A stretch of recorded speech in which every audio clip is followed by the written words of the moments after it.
ಗುರು ನೀವಿಲ್ಲಿ ನೋಡ್ತಾ ಇರ್ಬೋದು ಕೇರಳದ ಲಾಂಗೆಸ್ಟ್ ಜಿಪ್ ಲೈನ್ ಅಂತ.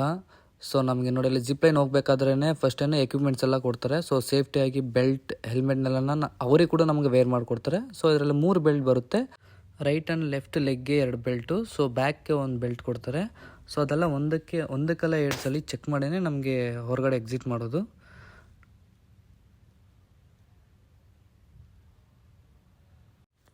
ಸೊ ಫೈನಲಿ ಬೆಲ್ಟ್ ಎಲ್ಲ ಫಿಟ್ ಮಾಡಾಯಿತು.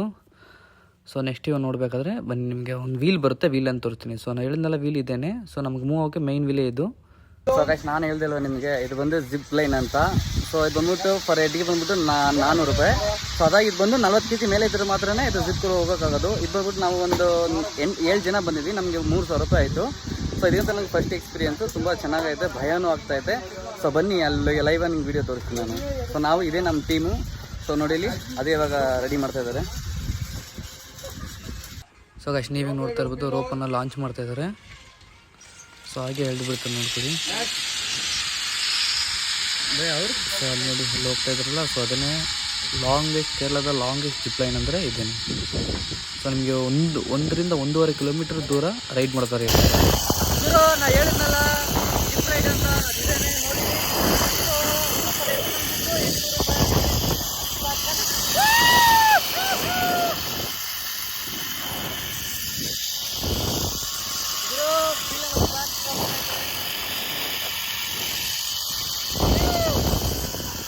ಸೊ ಹಾಗೆಯೇ ಜಿಪ್ ಲೈನನ್ನು ಮುಗಿಸ್ಕೊಂಡು ಹಾಗೆ ಹೋಗಬೇಕಾದ್ರೆ ಹೊಟ್ಟೆ ಹಸಿತಾಯಿತ್ತು. ಸೊ ನಾವು ಎಲ್ಲರೂ ಫ್ರೆಂಡ್ಸ್ ಎಲ್ಲ ಸೇರಿ ಹೋಟೆಲ್ಗೆ ಹೋದ್ವಿ.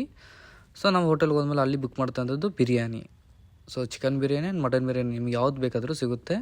ಗುರು ಬಿರಿಯಾನಿ ಮಾತ್ರ ಸಕ್ಕತ್ತಾಗೈತೆ. ಸೊ ನಾವು ಊಟ ಎಲ್ಲ ಮುಗಿಸ್ಕೊಂಡು ನೈಟ್ ನಾವು ರೂಮ್ಗೆ ಹೋದ್ವಿ.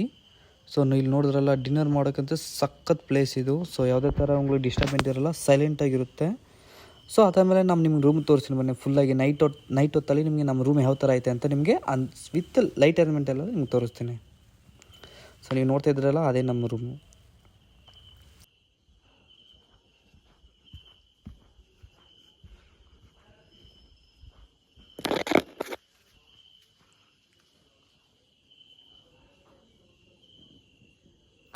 ಸೊ ಗೈಸ್ ಫೈನಲಿ ನೈಟ್ ಹೊತ್ತು ಡಿನ್ನರನ್ನು ಮುಗಿಸ್ಕೊಂಡು, ಸೊ ಇಲ್ಲಿ ಇವಾಗ ಹೋಗ್ತಾ ಇರುವ ಜಾಗ ಬಂದು ಫೈರ್ ಕ್ಯಾಂಪ್.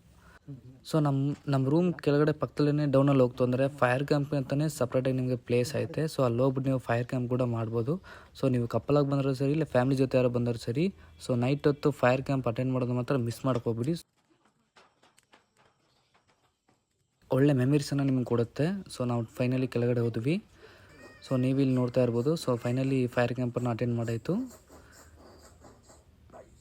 ಸೊ ನಿಮಗೆ ಬ್ಲೂಟೂತ್ ಹೋಮ್ ಥಿಯೇಟರ್ ಕೂಡ ಕೊಟ್ಬಿಡ್ತಾರೆ, ಕನೆಕ್ಟ್ ಮಾಡ್ಕೊಂಡು ಫ್ರೀಯಾಗಿ ನೀವು ಎಂಜಾಯ್ ಮಾಡ್ಬೋದು ಇದರಲ್ಲಿ. ಸೊ ಅಷ್ಟು ಶಾರ್ಟ್ಸ್ ಹಾಕೋದಕ್ಕೆ ನನ್ನ ಕೈಯಲ್ಲಿ ಸ್ವಲ್ಪ ಒಂದು 5 ನಿಮಿಷ ಕೂಡ ಅಲ್ಲಿ ಕೂರೋಕ್ಕಾಗಲಿಲ್ಲ. ಸೊ ಅದಕ್ಕೇ ಎದ್ದೇಳ್ಬಿಟ್ಟೆ.